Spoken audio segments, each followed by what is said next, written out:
Editorial Digráfica S.A. presenta el libro Friedrich Hayek, Individualismo y Orden Espontáneo, del autor Dr. Ali Suárez Brito, disponible en la plataforma de Amazon en la versión Kindle y versión impresa.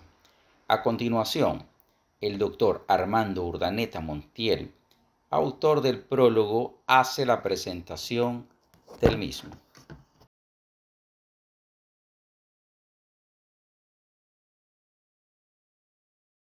De una planificación y permite reconocer la importancia de la autoorganización, la complejidad y la adaptabilidad en la comprensión de los sistemas sociales y naturales.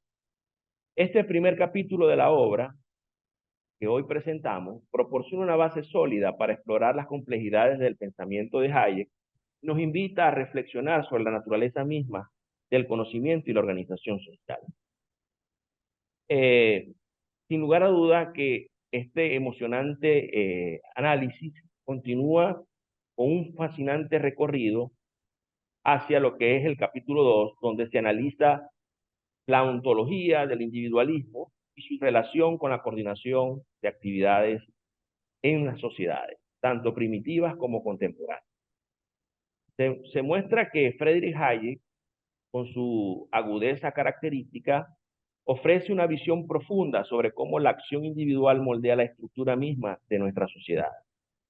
Sus análisis destacan la diferencia entre la sociedad primitiva, donde los instintos genéticamente adquiridos, como la solidaridad y el altruismo, guían la cooperación limitada entre individuos con relaciones directas y confianza mutua, y las sociedades contemporáneas, en la cual la complejidad de las interacciones humanas requiere la existencia de instituciones para regular estas interacciones.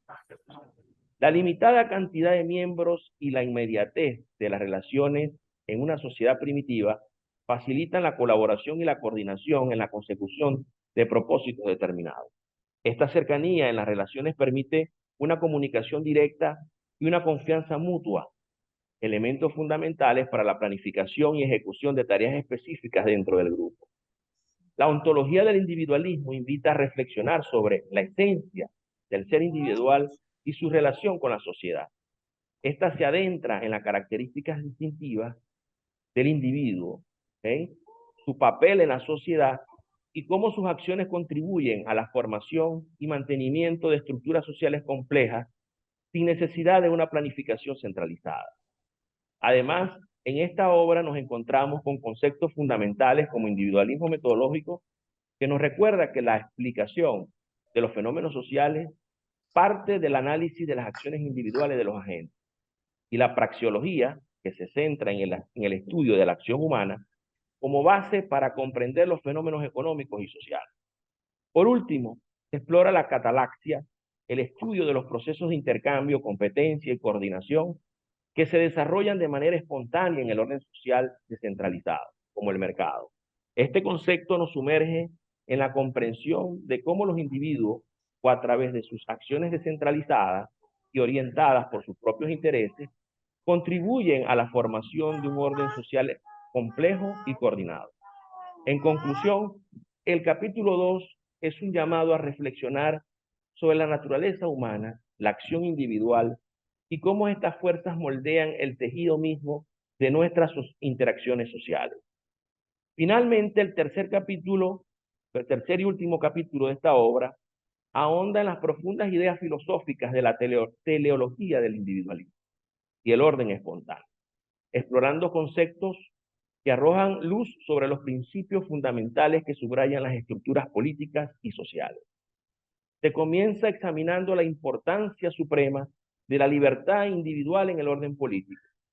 Según Hayek, él argumenta elocuentemente que la libertad individual representa la independencia de la voluntad arbitraria de otros, enfatizando la necesidad de que los individuos actúen dentro de las restricciones impuestas por el orden social, libres de la imposición de reglas específicas por parte del gobierno. Hayek también sostiene que salvaguardar la libertad individual es esencial para evitar la coerción y permitir que los individuos persigan sus planes de acción sin interferencias indebidas de agentes externos. Además, se expone cómo Hayek diferencia astutamente entre el individualismo subjetivo y el racionalismo. Mientras el primero aboga por la eliminación de obstáculos sociales que puedan restringir los esfuerzos individuales, el individualismo racionalista tiende a apoyar la coerción y el control gubernamental, lo que podría llevar a mayores limitaciones en la acción individual. Hayek también aclara el papel de algunas figuras destacadas en Inglaterra que defendieron el liberalismo, como Wilkes Inglis, Gladstone, David Hume, Adam Smith, Edmund Burke, Sigmund Freud y Lord Acton. Estos pensadores y políticos desempeñaron roles fundamentales en la conformación del concepto de libertad individual bajo la ley, inspirando movimientos liberales en toda Europa y sentando las bases de la tradición política estadounidense. Central en nuestra exploración está el concepto de la teología del individualismo, que postula que el individualismo como principio filosófico político inherente sirve al propósito de promover y proteger la libertad individual. Desde la perspectiva de Hayek, la búsqueda de la libertad individual es un fin en sí mismo y las estructuras sociales y políticas deben estar orientadas hacia la realización y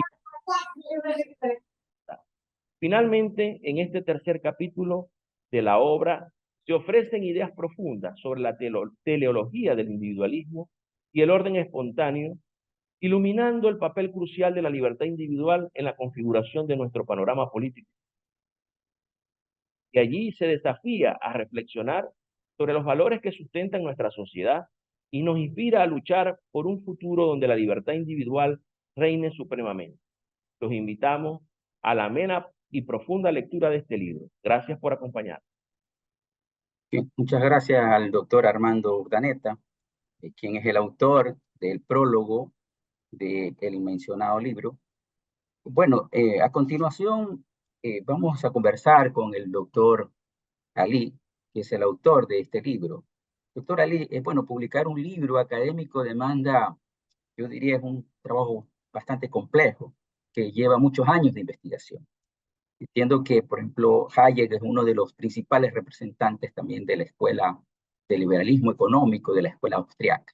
Entonces, bueno, nos gustaría conocer ahora, nos va a hablar el doctor Ali acerca de qué es lo que lo llevó a investigar en esta área del pensamiento económico. Adelante, doctor Ali.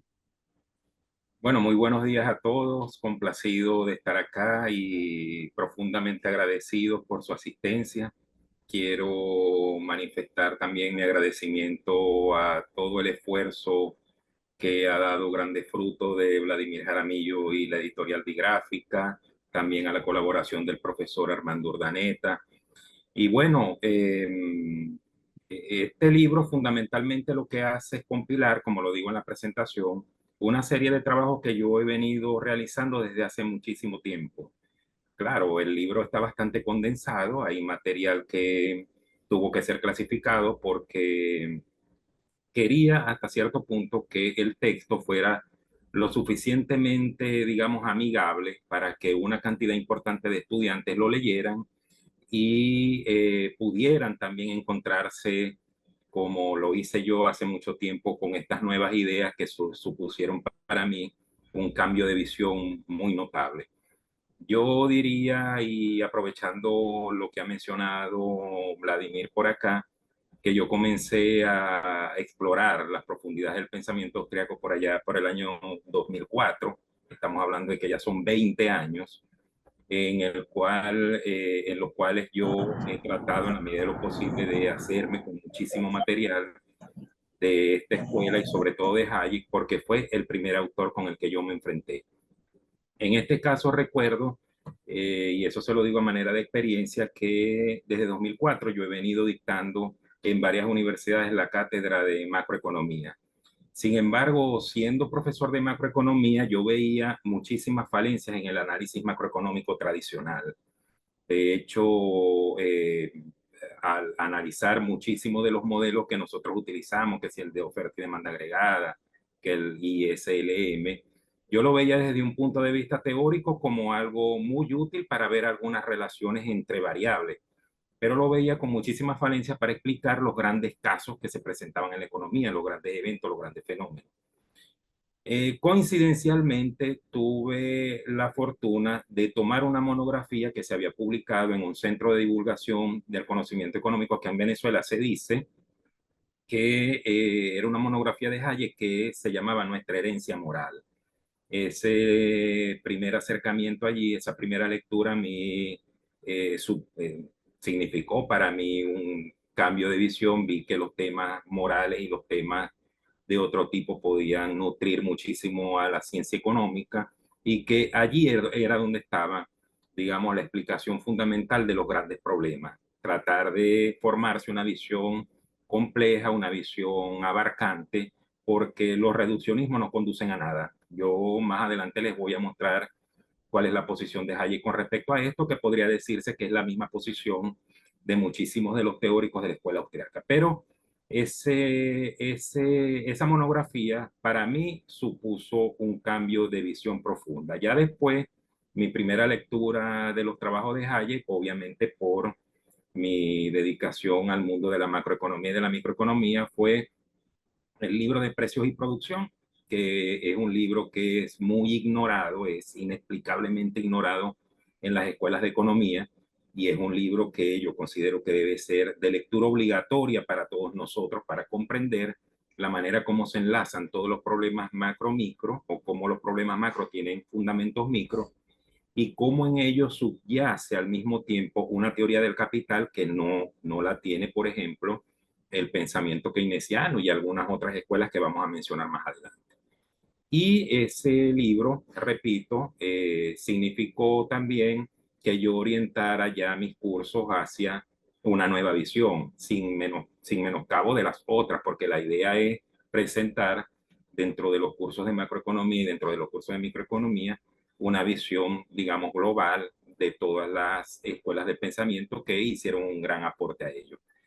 Y sin embargo, ese fue un momento de dudas, eso fue un momento que para mí representó grandes cuestionamientos desde el punto de vista académico, desde el punto de vista intelectual, qué quiero, que a veces uno se pregunta en esto y se lo digo en esta descripción, podría decir experiencial, a veces uno se pregunta quién soy, qué, qué me gusta de esto, qué no me gusta. Entonces, yo creo que el libro que fue determinante para que yo encontrara en el pensamiento de Hayek la explicación a los grandes problemas económicos no fue, fíjense ustedes, no fue un libro de economía, sino un libro más que todo de metodología y de epistemología, que es la contrarrevolución de la ciencia. Yo creo que este es un libro que me presentó a mí una serie de argumentos que me parecieron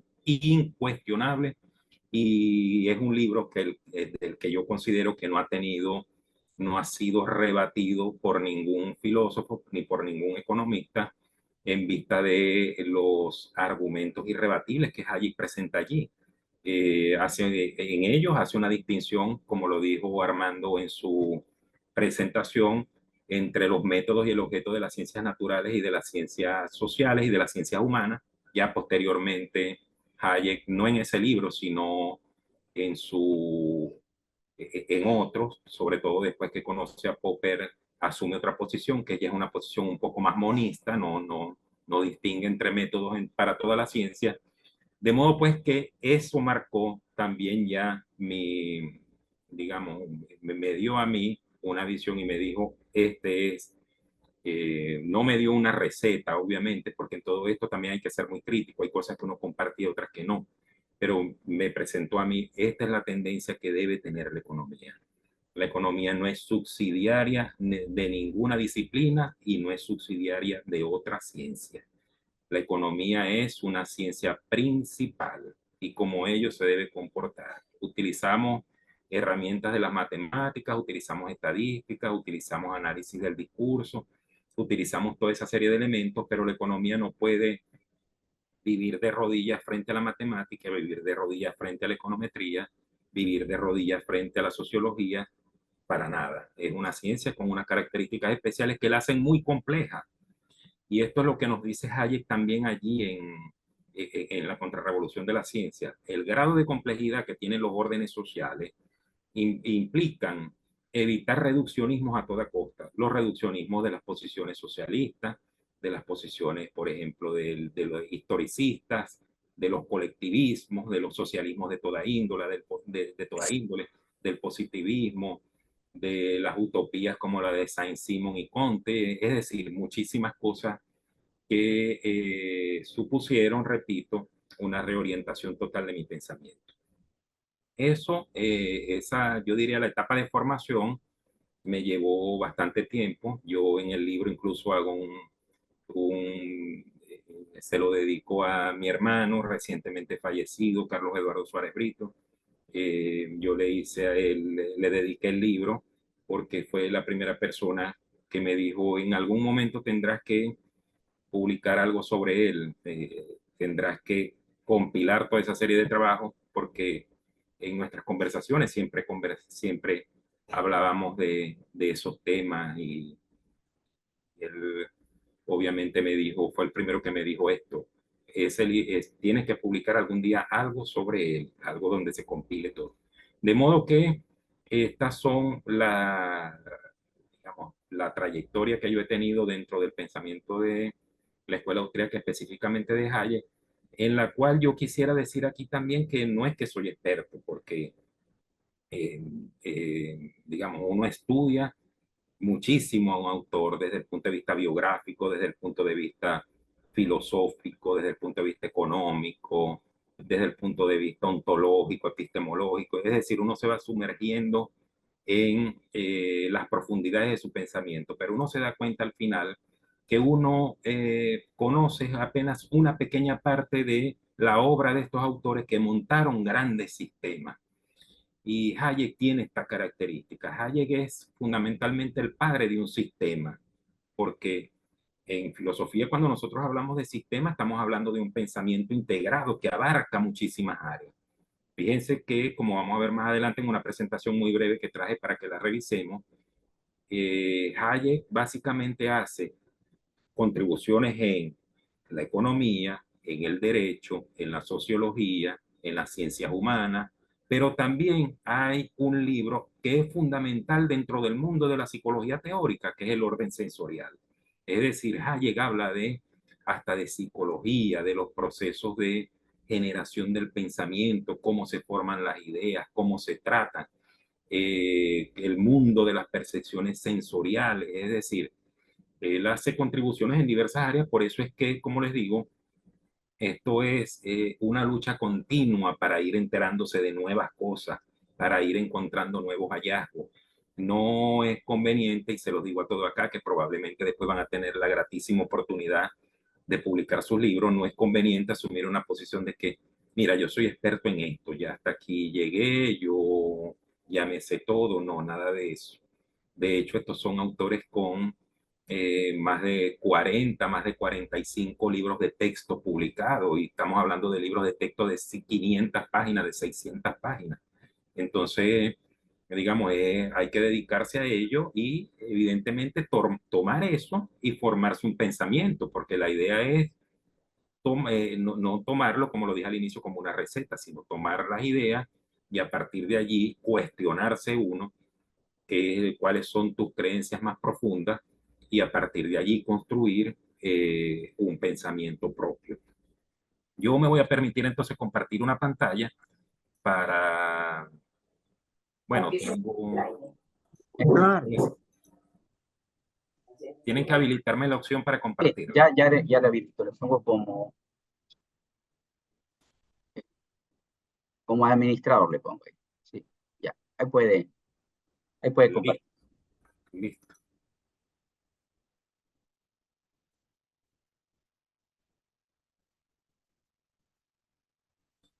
Bueno, entonces, como les dije, fundamentalmente lo que vamos a hacer aquí es, fundamentalmente lo que vamos a hacer aquí es un resumen de todo lo que les acabo de mencionar. La pregunta que se podrán hacer mucho es, bueno, está la escuela austríaca. Pero ¿por qué Hayek? ¿Por qué él y no otro? ¿Por qué, por ejemplo, no Menger? ¿Por qué no von Wieser? ¿Por qué no Rothbard? Obviamente estos autores son importantes, pero Hayek tiene una particularidad que lo hace muy atractivo desde el punto de vista económico y desde el punto de vista del pensamiento académico y todo esto. Él es básicamente un pensador que es singular e inigualable. La obra, como les dije, alcanza muchísimas áreas de pensamiento y él, yo soy de los que opina, es responsable y artífice en gran consolidación definitiva de la escuela austríaca dentro del campo de las ciencias económicas, sociales y humanas. De hecho, la obra de él se considera una obra audaz y controvertida. No voy a decir revolucionario porque no es un término que aplica muchísimo si estamos hablando de economía austriaca, pero fundamentalmente la obra de él es audaz y muy controvertida, genera mucha discusión. ¿Por qué genera discusión? Bueno, porque ella parte de los presupuestos de individualismo y orden espontáneo, conceptos y nociones, presupuestos que han sido deformados desde todo punto de vista, han sido deformados desde la política, han sido deformados desde las escuelas con otros enfoques un poco más colectivistas y un poco más hacia los ordenamientos deliberados.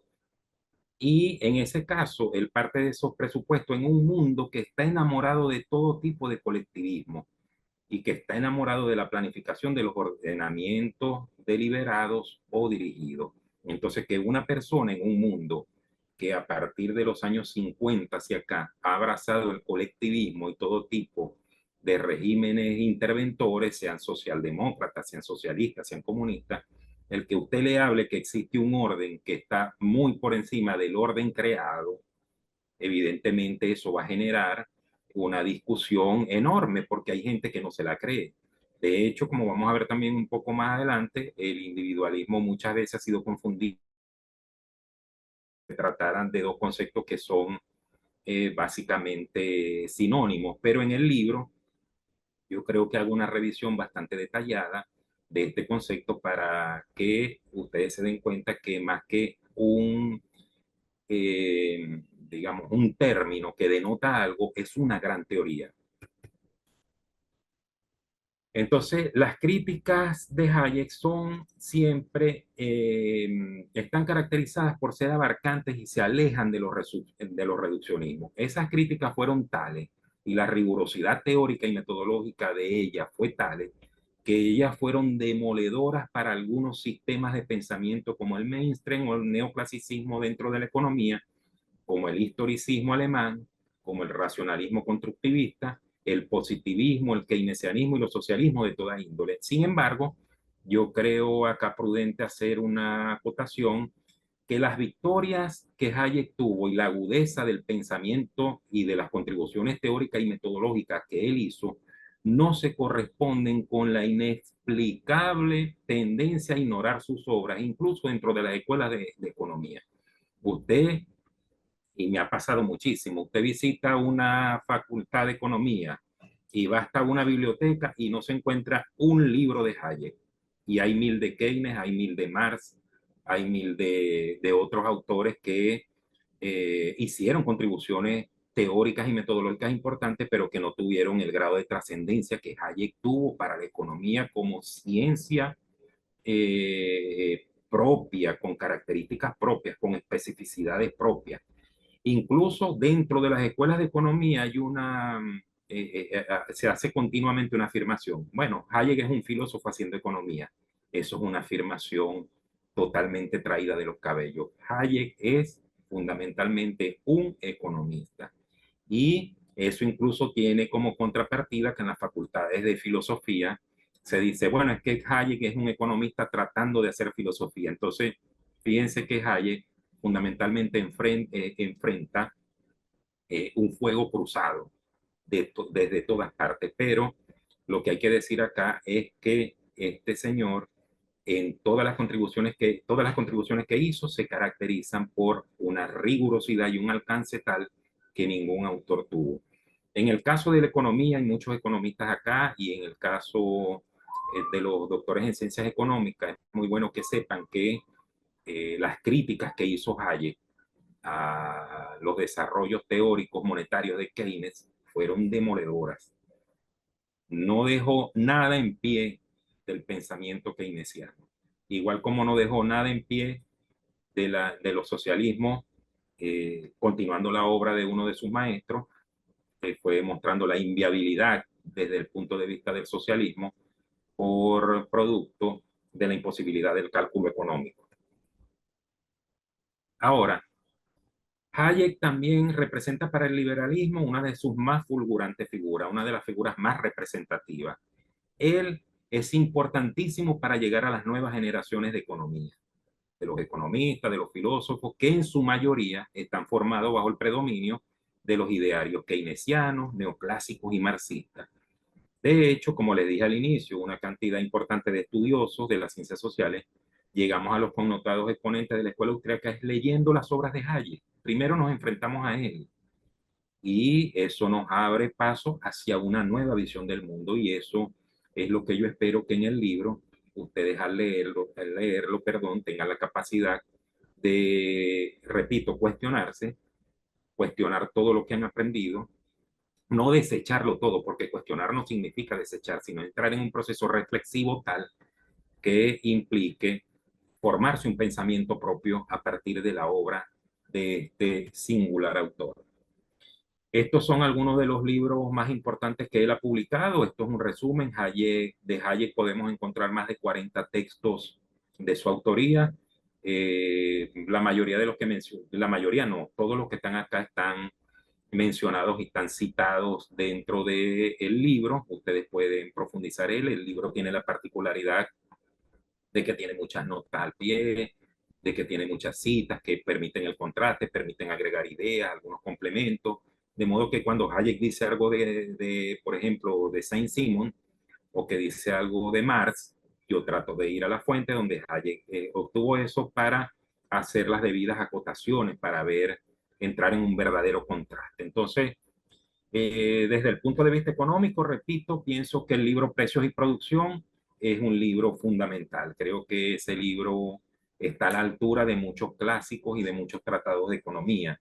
Diría incluso que supera muchísimo.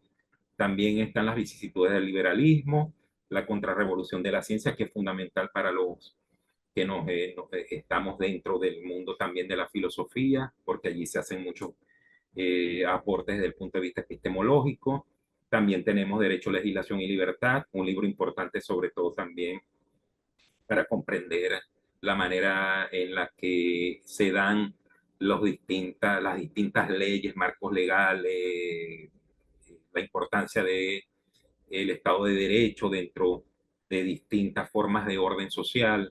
Es un libro muy importante incluso para el derecho. Está el de la desnacionalización del dinero, los fundamentos de la libertad, camino de servidumbre, el orden sensorial, que repito, que es un libro de psicología teórica, y la fatal arrogancia, los errores del socialismo, que es fue el último libro de Hayek, fue un libro que incluso tuvo que ser culminado por Bruce Caldwell, porque Hayek ya estaba bastante anciano para culminarlo. De hecho, hay muchísimas partes del libro de este libro que fueron completadas con algunas notas que tomó el autor que acabo de mencionar para culminarlo. Es un libro que incluso nos presenta una idea que para muchos puede parecer una idea escatológica del fin de todo.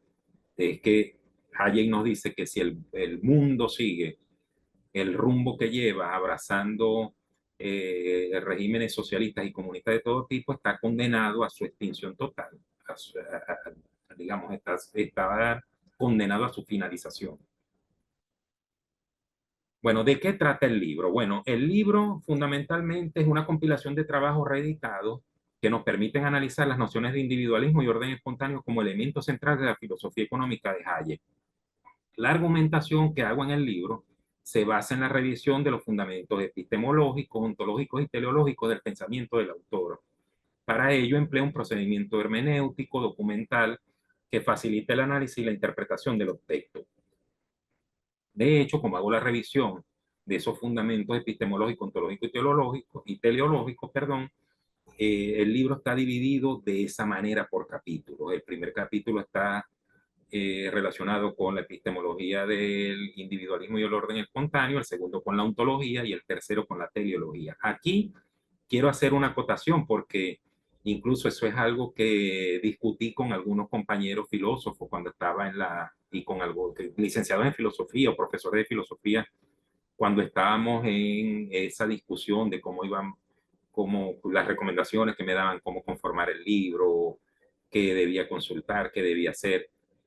Entonces ellos me decían, es un poco atrevido hablar de teleología en el pensamiento hayekiano, porque para Hayek los órdenes no persiguen un fin en sí mismo. Bueno, yo no estoy hablando en esos términos, ¿no? Es obvio que, como vamos a ver más adelante, el orden espontáneo no persigue un fin en sí mismo, sino que es la concatenación de muchos fines individuales. Pero en este caso me estoy refiriendo a la teleología como una parte práctica, cómo se sistematiza el pensamiento de Hayek, cuál sería el fin de llevar a cabo las ideas de Hayek, por ejemplo, en los sistemas políticos, económicos, sociales, incluso algunas consideraciones culturales, porque allí hablamos de una visión de Hayek que nos dice que las leyes y los marcos legales son producto de la evolución, igual que el orden espontáneo. El orden espontáneo es evolutivo y en esa evolución marca un papel muy importante las tradiciones. Entonces allí entran elementos también antropológicos y culturales cuando Hayek, por ejemplo, nos habla de los guardianes de la tradición, que si los clérigos, que si los religiosos, que son los responsables de transmitir normas de buenas conductas que después se transforman en leyes y disposiciones que son de carácter abstracto. Seguimos para dar tiempo a las preguntas. Entonces, hay algunas cuestiones claves que yo quisiera aclarar.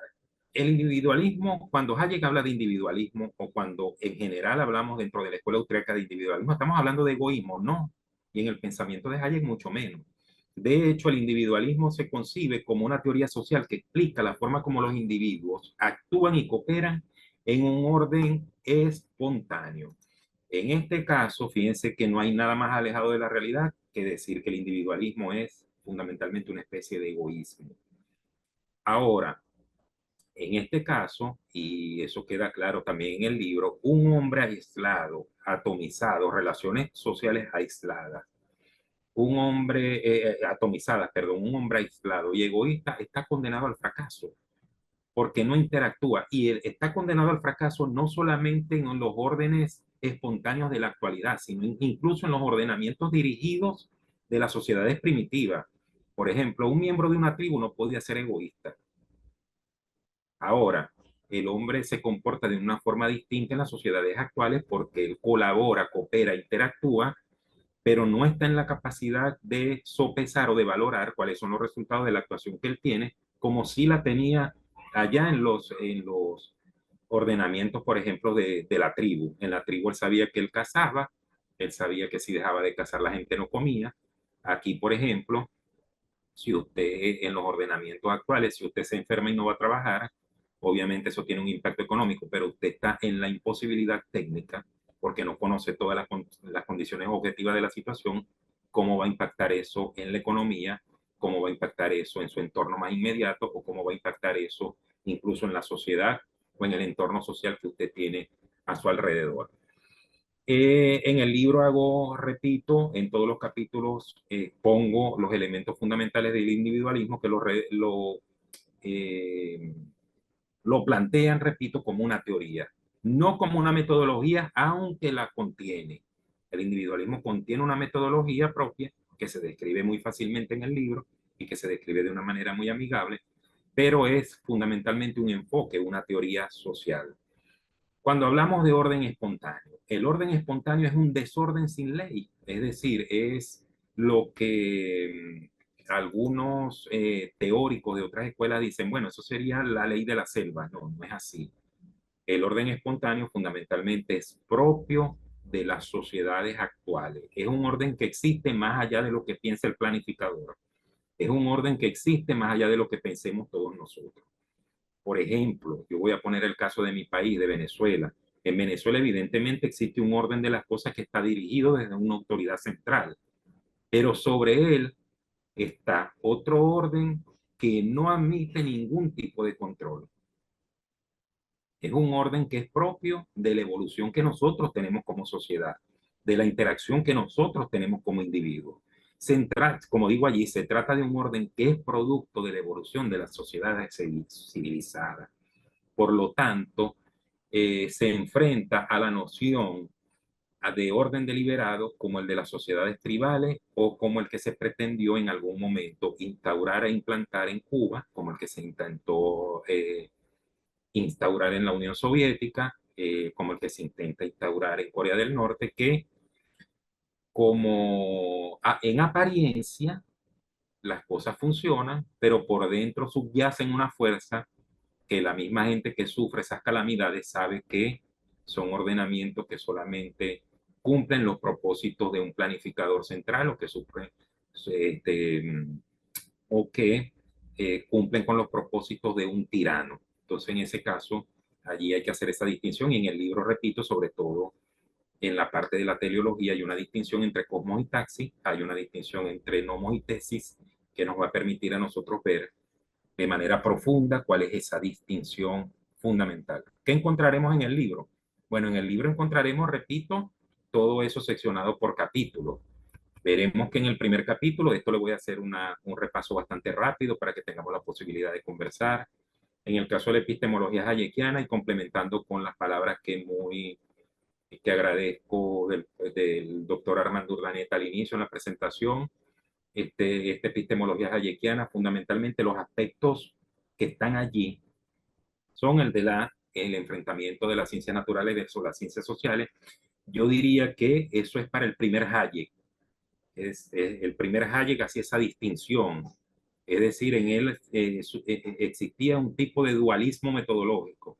Bueno, las ciencias naturales son inductivas, las ciencias naturales son experimentales, pero en el caso de las ciencias sociales son deductivas, tienen otra naturaleza, el objeto de estudio es más complejo, no tenemos posibilidad de replicar experimentos en un laboratorio como sí se hace probablemente en el caso de las ciencias naturales. No podemos, no podemos analizar la economía, observar los fenómenos económicos como lo hace un biólogo o como lo hace otro tipo de profesionales de otra ciencia. Entonces, en ese caso, en el primer Hayek está esa distinción, ese dualismo, pero después la cosa se modera. Hayek pasa a una transición o se embarca en una transición hacia el monismo metodológico. Aquí hay muchos autores que dicen que ahí lo influenció Popper, pero en este caso hay otros autores que ven la cosa un poco más ambigua. Yo por eso es que pregunto allí, ¿realmente lo influenció Popper o ambos influenciaron? ¿O él influenció a Popper? Eso es algo muy difícil de demostrar, pero lo cierto del caso es que después de que se dé ese encuentro de Hayek y Popper, Hayek tiende hacia un monismo metodológico en el cual nos advierte que incluso las ciencias naturales son deductivas. Incluso cuando un biólogo va al campo a observar, es porque ya tiene un patrón formado de cuáles son las regularidades que él quiere ver allí, que quiere ver en el fenómeno, que quiere ver en el evento. De manera que también en ella subyace un elemento deductivo, como en el caso de las ciencias sociales. También vamos a hablar un poco del racionalismo cartesiano y los prejuicios cientificistas. Allí obviamente no nos vamos a agotar solo en el racionalismo cartesiano, que no es una crítica a Descartes de una forma directa, sino a la deformación que del pensamiento de Descartes hicieron los filósofos y los economistas posteriores, que vieron en el racionalismo la posibilidad de construir un pensamiento que fuera capaz de dirigir todo tipo de órdenes, que de hecho Hayek habla de este racionalismo cartesiano también como un racionalismo constructivista. Parece una cuestión mínima, pero un racionalismo que propende a la construcción del orden. Y en ese caso yo allí en el libro también introduzco unas notas que son notas tomadas de algunos libros de Descartes para que ustedes puedan ver allí que incluso el título de uno de los libros de Descartes sugiere el por qué Hayek hizo alguna de esas críticas y por qué su pensamiento fue deformado. También hablaremos un poco de la dispersión del conocimiento y la imposibilidad de que una autoridad tenga la capacidad de agrupar todo ese conocimiento de una forma objetiva para enviar señales. De modo que en todo esto vamos a hacer hacemos el análisis dentro del libro y reitero, con un grado de minuciosidad tal que nos va a permitir contrastar la visión de Hayek con la visión de otros pensadores importantes, Comte, Saint-Simon, con el mismo Marx, incluso en algunos momentos, sobre todo también, no en esta parte, sino al final del libro, vamos a ver los contrastes que existen entre Hayek y otros autores de la escuela austríaca, con los cuales hay ciertos enfrentamientos, entre otras cosas. En el caso de la ontología de Hayek, también aquí haremos consideraciones de que el hombre se debate entre los instintos y la razón, los instintos que son heredados de su composición genética, de lo que lo hace un humano, y la razón que es básicamente la que guía cuál es la acción que él debe tener dentro de los órdenes sociales, dentro de los órdenes de las sociedades modernas. También hablaremos y hablamos dentro del libro de la distinción entre el individualismo verdadero y el falso, el individualismo de corte racionalista, del individualismo de corte subjetivo, el individualismo continental, del individualismo austríaco y de algunos grandes pensadores de Inglaterra. También vamos a hablar de la importancia que para Hayek tiene el yo y el proceso de cooperación. Aquí hago una distinción porque también existe por ahí una tendencia no solamente a ligar a Hayek a unos enfoques psicologistas e incluso acercarlo un poco al terreno del existencialismo. Allí hago una distinción bastante, digamos, significativa de lo que es la diferencia del pensamiento hayekiano con respecto a los existencialistas y con respecto y por qué Hayek no se puede considerar un psicologista. En este caso, fundamentalmente, la diferencia está en que para Hayek el hombre se debate entre los instintos y la razón. El hombre, mucho del comportamiento está determinado por su instinto y esos comportamientos están limitados o están acotados por la existencia de unas normas de buena conducta que él debe cumplir. Para el existencialista, el hombre, los que sabemos, los que conocemos también un poco sobre el pensamiento existencialista, sabemos que el hombre básicamente no tiene una esencia. Sí, y eso es digamos, eso es un cuestionamiento hacia los determinantes genéticos de los instintos. Entonces eso lo hace totalmente distinto a lo que Hayek pregona. También hablamos como del mercado como un imperativo para que el hombre despliegue todo su potencial creador, para que a través de la competencia él pueda aprender y pueda tomar mejores decisiones en el futuro. Y hablamos también de la naturaleza humana. ¿Qué decimos nosotros que es la naturaleza humana en el hombre? Para Hayek existe una naturaleza humana. Y esto también lo aleja un poco, repito, de los existencialistas, para quien no existe tal naturaleza humana, sino que el hombre es un proyecto que se va construyendo de a poco. Seguimos rápidamente. En el caso de la teleología hayekiana, allí hacemos, digamos que allí es donde está digamos, la mayor extensión del libro, porque allí hacemos consideraciones que van desde la libertad hasta economía, dinero y las limitaciones al gobierno. Hablamos y hacemos una distinción, o hago una distinción de los distintos conceptos de libertad. Hablamos de la relación que existe entre el Estado, el individuo y el orden social.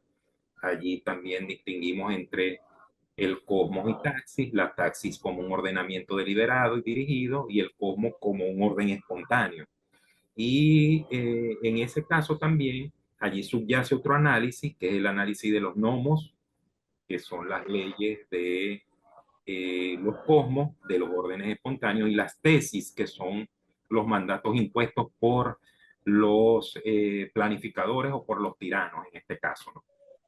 Y allí, evidentemente, hay que hacer una distinción entre los conceptos de legislación, de leyes y de mandatos. Entonces, en el libro está muy bien explicado esto. Yo sé que está explicado de tal manera que el lector va a profundizar en todos estos detalles y va a encontrar en ellos una utilidad muy grande. Hacemos consideraciones también de ética y de moral, la ética y la moral como concebida en su carácter evolutivo, y ese carácter evolutivo es lo que trae consigo posteriormente unas normas de buena conducta que son las que rigen los comportamientos del hombre dentro de la sociedad. En ese caso, esas normas de buena conducta, como lo dije al inicio, posteriormente se transforman en leyes con disposiciones abstractas. Es decir, cuando decimos leyes con disposiciones abstractas, ¿a qué nos estamos refiriendo?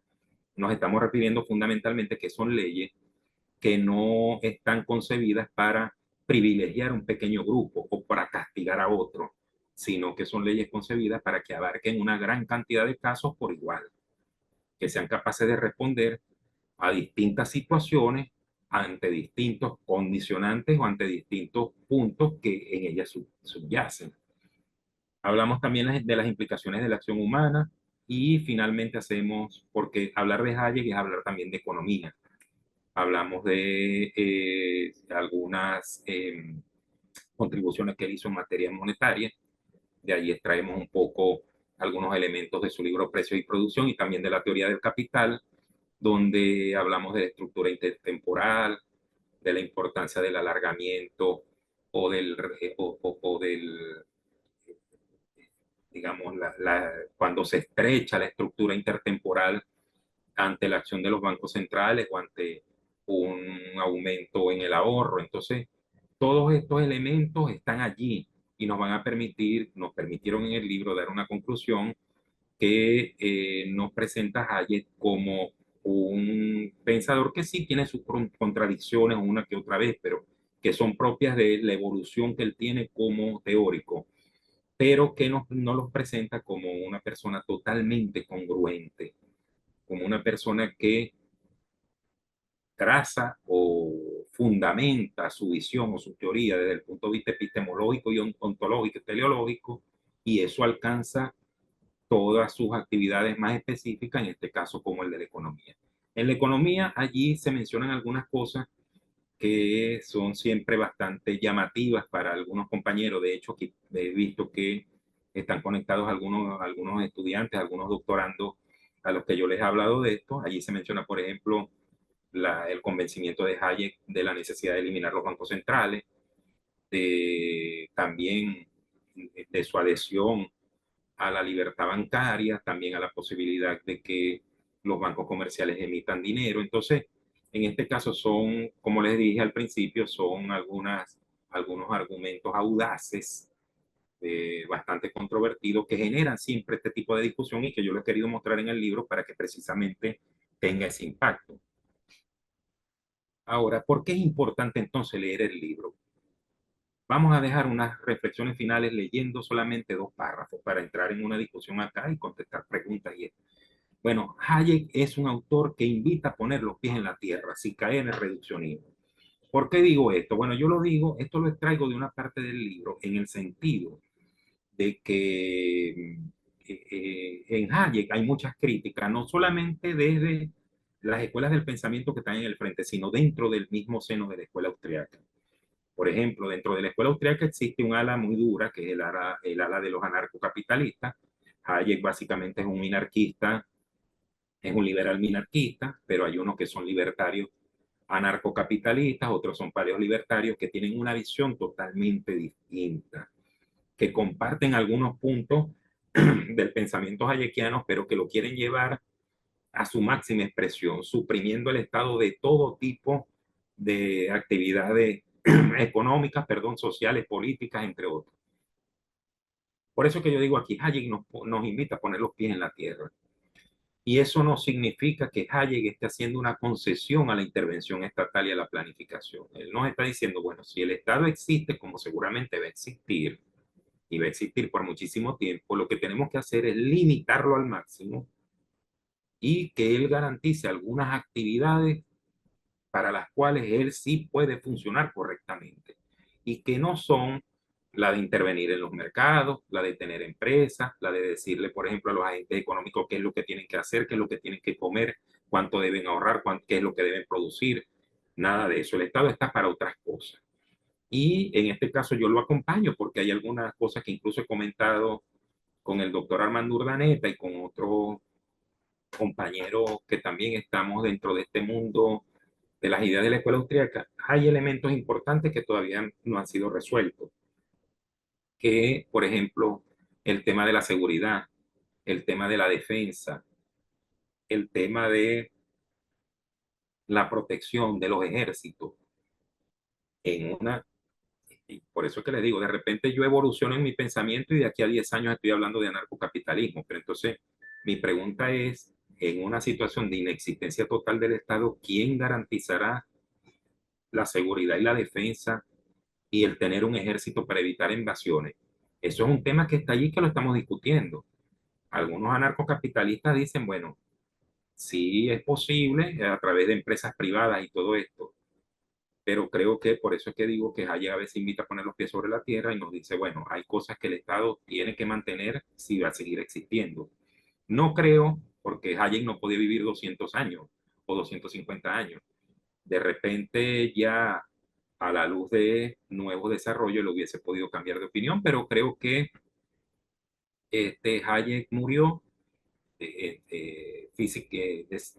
digamos, se fue de este mundo siendo catalogado como un liberal minarquista. Entonces, para él es necesario ponderar lo que es posible y factible en un mundo lleno de contradicciones, dominado por la religión del Estado y con enormes desafíos por delante, sin que eso signifique, repito, declinar ante la pretensión del control socialista y la hegemonía estatal. Solo los que vivimos el socialismo conocemos de cuáles son sus efectos más perversos. Esto lo quiero decir acá claramente porque a veces es muy sugerente cuando vimos algunas tesis, algunas ideas socialistas por allí, porque nos las presentan como el mundo de lo perfecto y no necesariamente así. Entonces, este es un libro que nos va a permitir ver una visión que critica todo esto. Y repito, esto no es un libro, no lo concebí así, no es un libro para convencer. Repito, es un libro para discutir, cuestionarse. Y para los compañeros que son socialistas o para los compañeros que tienen una tendencia hacia escuelas de pensamiento un poco más colectivistas, que, bueno, si vamos a criticar algo, hay que conocerlo. Igual, por ejemplo, como yo hablo mal a veces de Marx y digo que es una locura el marxismo y digo que es una locura la utopía de Saint-Simon, como lo dice Hayek también, y digo que es un contrasentido alguno de los supuestos de la teoría keynesiana, yo tengo que conocer eso, tengo que leer a Marx, tengo que leer a Saint-Simon, tengo que leer a Keynes. Si no, no hay ninguna posibilidad. Si no, ya ustedes saben cómo le dicen a las personas que hacen esas críticas y, sin ningún tipo de sustento y sin haber leído nada. Entonces, como ya para concluir, de hecho, para él, el socialismo y cualquier sistema colectivista yerra al pretender coartar la libertad individual, partiendo de nociones como bien común y justicia social, para justificar la coacción, intervención y planificación en todos los órdenes, con lo cual irremediablemente conducen al control totalitario y a la tiranía. Bueno, en este caso yo quiero ya, para darles la palabra y que tengamos la posibilidad de compartir, quiero darles y quiero ratificarle mi profundo agradecimiento al doctor Vladimir Jaramillo y a todo el personal que hace vida en la editorial Digráfica. De verdad estoy muy complacido, el trabajo de Vladimir es maravilloso, es un trabajo que, bueno, quedó evidenciado y plasmado en el libro, muy pocos textos, usted los podrá tomar y los podrá ver de una manera tan pulcra, tan limpia, tan bien presentada. Entonces, en ese caso yo le quiero agradecer y le quiero agradecer además su acompañamiento, su asesoramiento continuo, su ayuda, sus recomendaciones, eso es algo que hay que reconocer. También quiero agradecer públicamente al doctor Armando Urdaneta, que siempre ha sido mi compañero de discusión de todo esto. También le agradezco todas las recomendaciones y todas las atenciones que él ha tenido.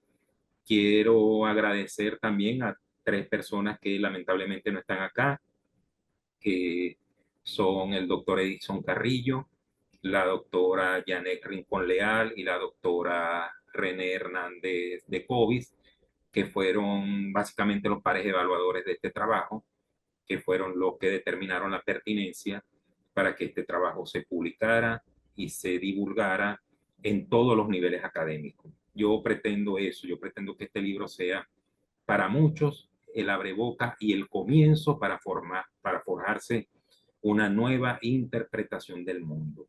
Allí está, esa es mi contribución. Yo espero que de verdad les sirva para reflexionar acerca del alcance de las afirmaciones y de los argumentos de este filósofo tan importante y sin igual que Friedrich Hayek. Muchas gracias a todos. Muchas gracias, doctora Lee. Felicitaciones. Por favor, me pasa el control de la... Ya, gracias. Bien, a continuación vamos a escuchar, no sé si se encuentra aquí la doctora Elita Rincón, que son, como digo, los invitados especiales, que es editora de la revista Cuadernos Latinoamericanos de la Universidad del Zulia, y a continuación, no sé si se encuentra el doctor Henry Alarcón, que es en cambio editor de la revista Ciencias Sociales de la Universidad Técnica Estatal de Quevedo. Adelante, doctora Elita, por favor. Bien, buenos días. Gracias por la invitación, Vladimir, a esta excelente presentación de la obra del profesor Ali Suárez. Me parece que es una obra excelente, bien trabajada. Las temáticas en relación a Hayek, pues me parece interesante la forma en cómo el autor aborda, ¿no?, esta obra a partir de tres aspectos básicos, que es la parte epistemológica, ontológica y teleológica. Parece interesante esa manera como abordó el estudio del pensamiento de Hayek, ¿no? Bien interesante, porque está partiendo del conocimiento de la naturaleza del hombre y también los fines, vamos a decir así, de Hayek en su obra. Quiero comentar, después de felicitar a Ali, lo siguiente. Yo tuve la oportunidad de acercarme a Hayek, a su pensamiento, por allá ya hace una década prácticamente, en el 2014, desarrollé un trabajo de investigación, claro, no con la profundidad del libro que ha hecho Ali. Y en ese momento estaba cursando una materia de Derecho Constitucional y tenía que hacer un trabajo final, y me pareció interesante trabajar a Hayek la noción de orden social espontáneo. No, por supuesto, no tenía un conocimiento profundo del tema, sino que comencé a investigar diversos autores, literatura secundaria, y me llevó entonces a desarrollar un trabajo que titulé en esa época Teoría Económica y Jurídica del Orden Social Espontáneo de Friedrich Hayek. Lo estoy, vamos a decir, desempolvando a partir de esta presentación, y le comentaba a Vladimir, pues, que tengo la intención de compilar tres autores que son de pensamiento similar en términos liberales, que es Hayek, Popper y Berlín. Pero siguiendo con Hayek, ¿verdad? En ese momento, en el resumen del artículo, yo escribí lo siguiente: Hayek es el exponente más representativo de la tradición liberal anglosajona del siglo XX. ¿Qué es lo que yo me propuse hacer en ese momento? Reflexionar acerca de la noción de orden espontáneo empleado por Hayek, tanto desde la perspectiva económica como jurídica. Intenté ver esas dos perspectivas del orden espontáneo. Por supuesto, como bien hizo Ali, utilicé una metodología documental y un método interpretativo de su obra, pero básicamente me basé en literatura secundaria, más que en la lectura propiamente de Hayek. En ese resumen, yo digo, por ejemplo, Hayek pertenece a la especie de los economistas con formación filosófica. Eso me parece fundamental. Y vemos en Ali reflejado eso también, dentro de los cuales solo conciben la reflexión sobre la realidad social desde una perspectiva interdisciplinar. Esto también es interesante destacar, y lo destaca el autor en su obra y lo comentó en su exposición, porque Hayek no es solo un economista, es un científico social, digamos así, ¿no? Está formado no solo en la economía, sino en diversas áreas, y eso hace que su pensamiento y su estudio sea mucho más complejo. En ese momento, yo señalé, desarrollé en ese trabajo su biografía, su vida y obra, su pensamiento económico, político y legal. Hay una autora fundamental que me sirvió, bueno, en esa época que comprábamos libros, que es Paloma de la Nuez. Ella escribe La política de la libertad, el estudio del pensamiento político de Hayek. Y esa autora hace un Prologó la recorrido. contrarrevolución de la ciencia, la prologó ella, la segunda. Ajá, exacto. Delanoës es una filósofa española.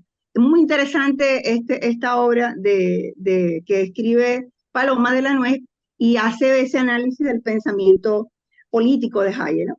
Es uno de los autores y entre otros que consulté en esa época, ¿no? Hay una cosa interesante en este artículo que hice en ese momento. Dice que Hayek inicia siendo un economista, pero que luego da un giro en su visión, ¿no? Y ese giro, según los estudiosos, se reconoce a partir de la obra que escribe en 1944 sobre el camino a la servidumbre.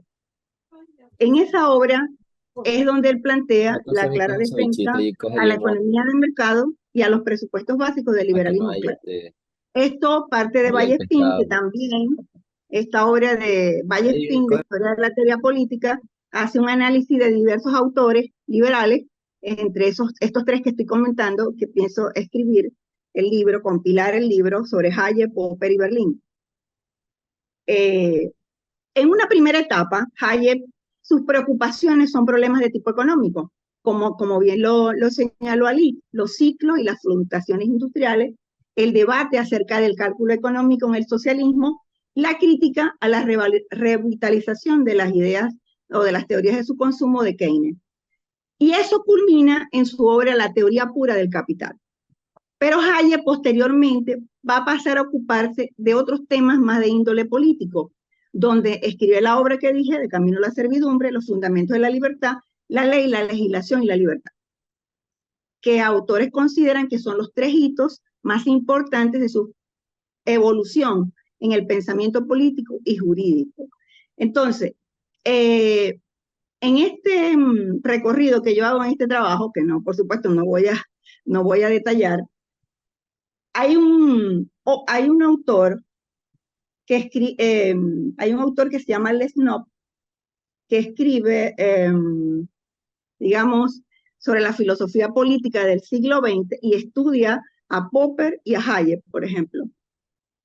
Y Les Snob dice, ya para finalizar mi intervención, dice lo siguiente: en 1974 fue galardonado Hayek con el Premio Nobel de Economía y casualmente es compartido paradójicamente con uno de sus grandes antagonistas teóricos, el socialdemócrata Gunnar Myrdal.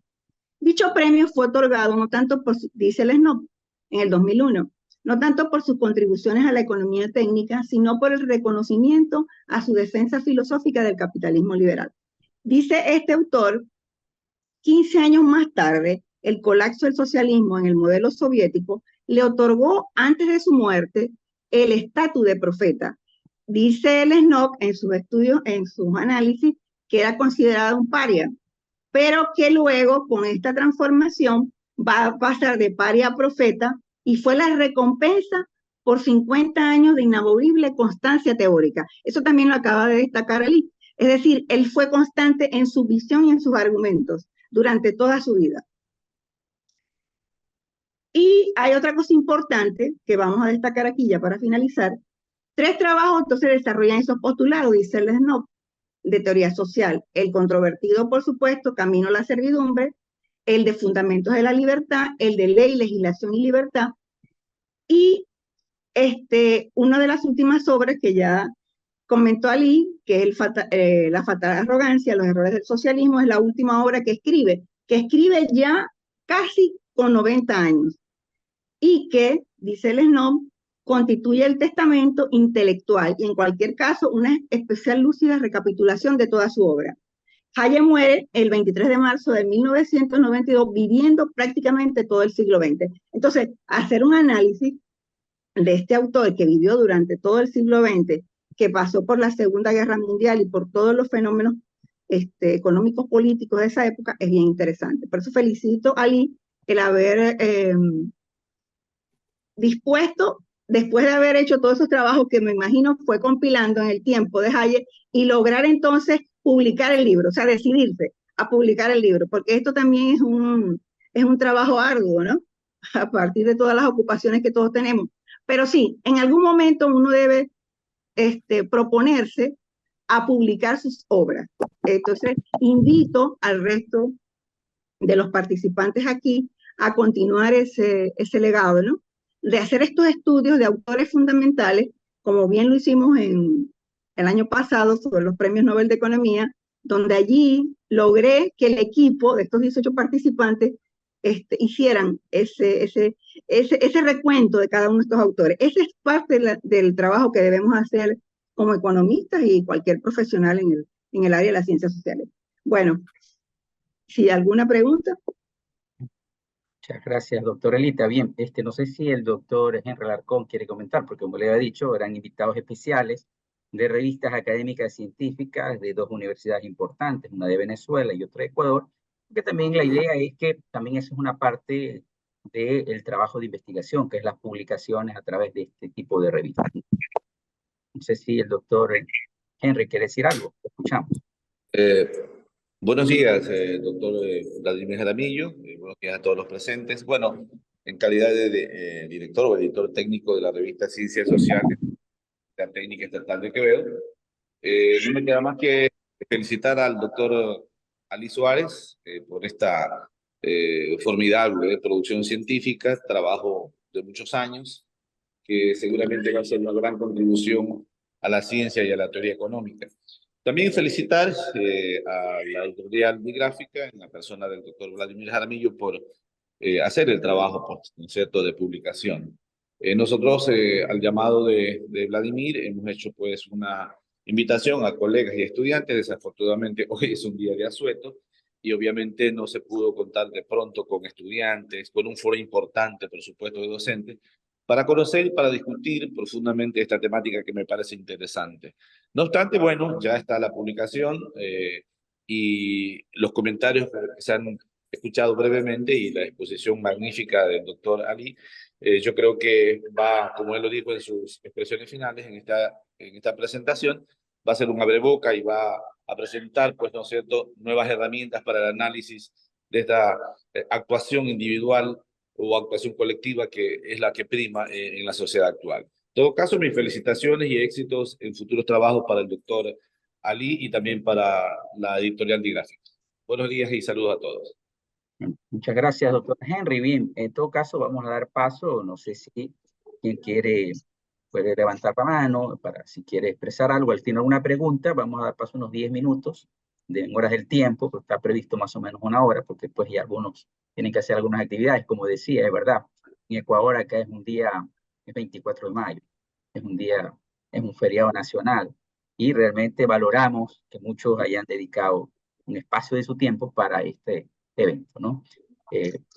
Bueno, vamos a escuchar, no sé si alguien quiere expresar algo, si no, vamos a cerrar el evento. No sé si alguien, por favor, puede levantar mano, puede. Disculpa, no encontró aquí lo de la manito, discúlpame, ¿me escucha? Sí, sí, Armando, adelante.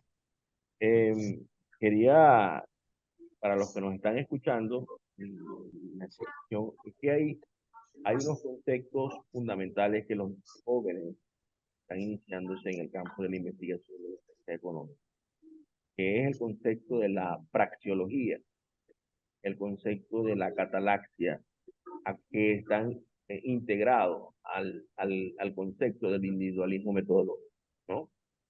Y que obviamente eso explica, por ejemplo, cómo el mercado es un mecanismo de cooperación social, ¿ok? Y que Hayek lo llamaba el orden social descentralizado, ¿ok? Eso es importante que los jóvenes lo tengan en cuenta, y el libro del doctor Ali hace mención de ello. Eso es fundamental, que siempre sataniza el mercado, y el mercado no es simple y llanamente gente cooperando y haciendo intercambio de derechos de propiedad. Y la praxeología es la ciencia que estudia cómo los individuos en la búsqueda de su bienestar particular, ¿verdad?, generan un bienestar colectivo a través del proceso de cooperación social de mercado. Entonces, esos son elementos que los jóvenes que nos están escuchando tienen que entender, no ver el mercado como algo negativo, algo donde uno se aprovecha, un juego suma cero.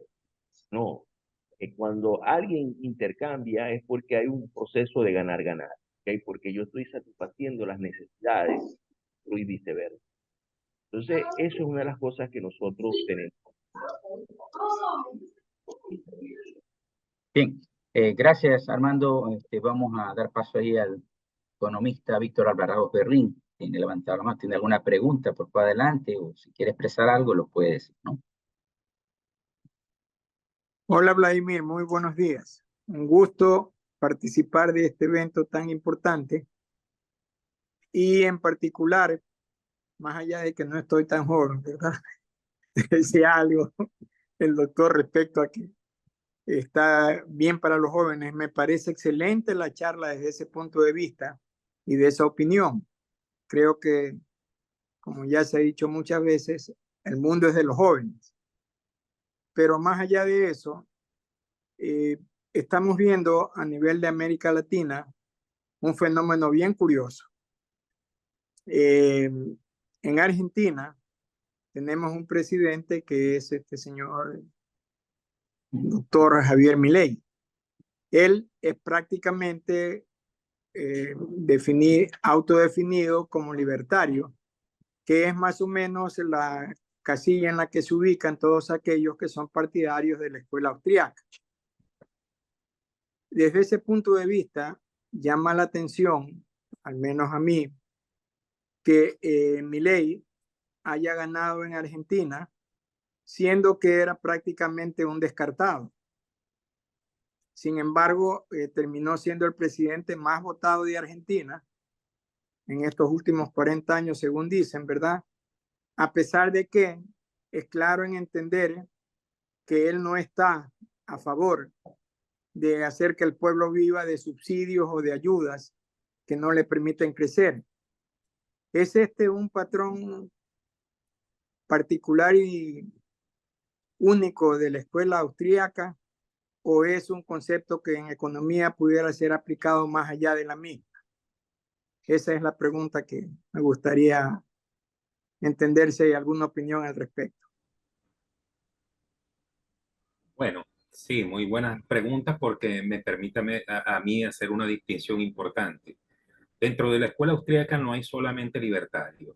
Exacto. Digamos, dentro de la escuela austríaca hay una cantidad importante de filósofos, de economistas que se definen como liberales, otros como libertarios, e incluso otros son algunos son un poco más conservadores, otros menos conservadores. Es decir, vamos a encontrar de todo. Pero lo que básicamente diferencia a un libertario de un liberal es su posición frente al Estado, a la intervención estatal. Mientras que la mayoría de los liberales son minarquistas, es decir, que abogan por un Estado mínimo pequeño, la mayoría de los libertarios son anarcos, es decir, abogan por la supresión total del Estado en cualquier actividad. El Estado no debería existir. Ni siquiera, como lo dije en mi presentación, ni siquiera para labores de defensa, para mantener un ejército, labores policiales, nada de eso. El Estado no debería existir. De hecho, allí hay muchísimo y no necesariamente, por ejemplo, dentro de los anarcos y dentro de los libertarios, todos son austriacos. De hecho, hay pensadores como Albert J. Nock, que también es importante que un estadounidense no es un pensador considerado austriaco. Que los austriacos lo tomen como referencia es otra cosa, pero J. Nock es fundamentalmente un libertario. Es, de hecho, un paleolibertario, que es otra categoría que se inscribe dentro de la escuela austriaca muchas veces.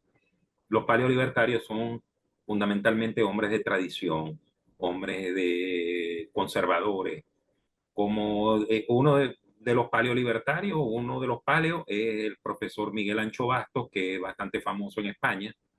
Es un profesor que él mismo dice que es un libertario como Dios manda. Bueno, allí está su propia definición de lo que es un paleolibertario. Son hombres de tradición, un poco más conservadores y todo esto.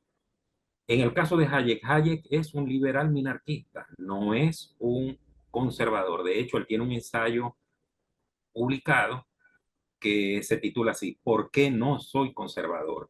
Y fundamentalmente él enfrenta las el enfoque conservador diciendo o reiterando que los órdenes sociales son evolutivos y el conservador se enfrenta a la evolución, al cambio. Entonces, en ese sentido, él se distancia mucho de hecho, más allá de que le concede algún tipo de importancia, por ejemplo, a las tradiciones para la formación de normas de buena conducta y todo eso. El caso de Milei es un caso que hay que analizar muy bien. Milei evidentemente se catalogó como un economista libertario. Yo creo que lo es un libertario. Pero hay una realidad y por eso es que aquí yo quiero traer a colación algo que dije ya en las conclusiones de mi presentación. Hay que poner los pies sobre la tierra. Cuando no es lo mismo, por ejemplo, gobernar en un país totalmente libre, que no ha sufrido los efectos perversos del socialismo y del colectivismo como Argentina o Venezuela, que gobernar un país totalmente estable. Entonces, en ese caso, por eso es que Milei, las medidas que ha tomado hasta ahora, son medidas que hasta cierto punto se podrían catalogar simplemente como liberales. Ya allí, por ejemplo, para dar un paso más allá y ser totalmente libertario, implican una serie de reformas para las cuales Argentina, aún superando todos los problemas, tal cual lo está superando, no está preparada. Por ejemplo, yo sé que posteriormente Milei es muy probable que inicie una reforma sustancial del Estado a desmontar instituciones, ya lo ha hecho en algunos casos, pero creo que todavía nos está debiendo y yo creo que eso va a algo a mediano y a largo plazo, que es la abolición definitiva del Banco Central como un mecanismo generador de pobreza, generador de inflación. Eso es así, eso es algo que compartimos muchos liberales, eso es algo que todos los liberales estamos esperando, pero yo pienso que todavía es muy pronto para juzgar a Milei y todos los resultados y todo el resultado de su gobierno, porque han sido que 40, 50 años de desequilibrios enormes y gigantescos. Eso es como que si, por ejemplo, en Venezuela, luego de 25 años de un gobierno que ha generado múltiples distorsiones y de otros 30 años hacia atrás de gobiernos de corte socialdemócrata y social cristiano que básicamente destruyeron todo el potencial productivo de Venezuela, le pidamos a un gobierno en un año y medio que nos resuelva todos esos problemas. Bueno, el que sea liberal, el que sea libertario, aquí ya no tiene ningún significado porque lo que le vamos a estar es pidiendo milagros y eso es imposible hacerlo, sobre todo acá en América Latina donde la configuración política, cultural, social nos obliga a hacer las cosas con muchísimo cuidado. Fíjense lo que han pasado con muchos gobiernos que han tratado de introducir reformas de choque. No duran una semana o 15 días en el gobierno, son inmediatamente depuestos. Porque en eso nosotros culturalmente todavía tenemos por delante un proceso de formación muy grande y porque también tenemos una realidad política y es que los movimientos que están en la acera del frente a los liberales y a los libertarios actúan de una manera que ya está fundamentalmente identificada, pues, y es algo que le falta mucho a los gobiernos que se podrían considerar gobiernos de derecha, que es mucha habilidad al momento de manejar el discurso en la calle, bueno, son cosas que no vienen al caso discutir ahora, pero que sí quisiera yo dejar claro. Los liberales y los libertarios estamos muy pendientes de lo que haga Milei en Argentina, pero también somos conscientes de que hay que tomar medidas graduales, porque no todo se puede desmontar en un solo momento, porque eso generaría unos efectos que no son los más deseados. Bien, en aras del tiempo. Muchas gracias por su respuesta. Gracias. Bueno, en aras del tiempo, han pasado, realmente estábamos previsto 1 hora, llevamos 1 hora y media, y realmente eso implica, eso digamos expresa el interés que existe primero por la temática, por el libro, y bueno, agradezco a todos los presentes. Si alguien quiere decir algo muy breve, pero vamos a dar por concluido este evento, agradeciendo a todos por su presencia y por supuesto invitarlos a comprar el libro, ¿no? Recuerden, el libro está disponible en Amazon, en la versión Kindle, en la versión digital, y también en la versión impresa, tanto a nivel de cualquier parte del mundo, porque pueden enviar en Amazon, me va a llegar el libro este impreso, justo que me acabo de llegar de Amazon acá, a Ecuador, que tenemos eso, y también en el caso de Ecuador, se lo podemos enviar a donde ustedes quieran, ¿no? El libro tiene un costo, en el caso de Ecuador, bueno, a nivel mundial, está a $12, ese es el precio, el libro impreso. El libro digital, $8. ¿Sí? Y en el caso de Ecuador, se lo podemos enviar a cualquier parte y solamente va a tener que pagar $3 por costos de envío. Así que $15 le cuesta. Así que están cordialmente invitados. Además, invitar a todos los presentes y quienes tengan algún interés por publicar, estamos a las órdenes. De hecho, quienes colaboran aquí, quienes están aquí, el doctor Armando Urdaneta, el mismo doctor Alida, doctora Elita, y otros que son también parte del equipo de colaboradores en lo que son de revisiones, de textos académicos y científicos de la editorial. Así que agradezco a todos y están cordialmente invitados a comprar el libro, por supuesto, y a publicar con nosotros. Muchas gracias. Buenos días con todos. Gracias a todos. Hasta luego. Hasta luego. Buenos días, pasen bien, gracias. Gracias.